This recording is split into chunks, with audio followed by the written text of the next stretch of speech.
চলে গেলে কিন্তু আর পাওয়া যায় না, তুমি কিছু চেয়ে দাও।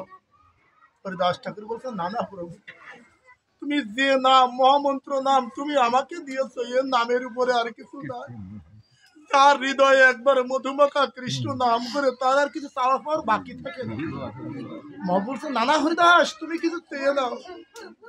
তোমাকে তো জীবনে কখনো সুখ দিতে পারি নাই, তুমি জন্ম নেওয়ার পরে তোমাকে কিছু খেতে দিতে পারি নাই ভালো মন্দ, তোমাকে কোনো কাপড় চোপড়, তোমাকে কোনো সুখ দিতে আমি পারি নাই, তুমি এবার কিছু চেয়ে দাও। হরিদাস ঠাকুর এবার বাঞ্ছা হলো, বললে, প্রভু তুমি কিছু দিতে চাও? তখন বলল, প্রভু আমার মনে একটা বাঞ্ছা রয়েছে, একটা ইচ্ছা রয়েছে, বলো বলো। তখন হরিদাস ঠাকুর প্রভু চরণ দুখানা লক্ষ্য করে বলছে, প্রভু হৃদয়ে ধরিমু তোমার যুগল চরণ, নয়নে দেখিমু তোমার চাঁদ বদন, জিহ্বায় উচ্চারিমু তোমার শ্রীকৃষ্ণ চৈতন্য নাম, এই তো মোর ইচ্ছা ছাড়িমু পরা। এই কথা শোনা মাত্রই গৌর হরি হরিদাসকে জড়িয়ে ধরে বলতো, হরিদাস তুমি একই বলো, আমার আগে তুমি চলে যেতে চাও? আমার আগে যদি তুমি আমাকে ছেড়ে চলে যাও, আমি কাকে নিয়ে থাকবো?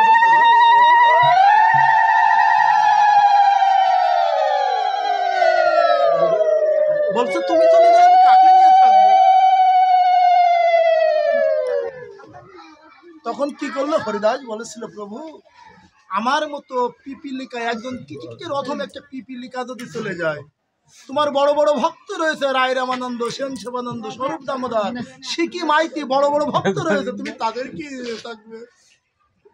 বাবু বলছে, হরিদাস তোমার মতো আপন করে কেউ আমাকে ডাকে না, জানো হরিদাস, তোমার মতো আপন করে কেউ আমাকে এত ভজন সাধনা করে না।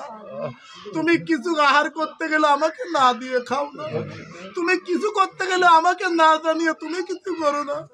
হরিদাস তুমি কি জানো, তোমার মতো ভক্ত এই পৃথিবীতে পাও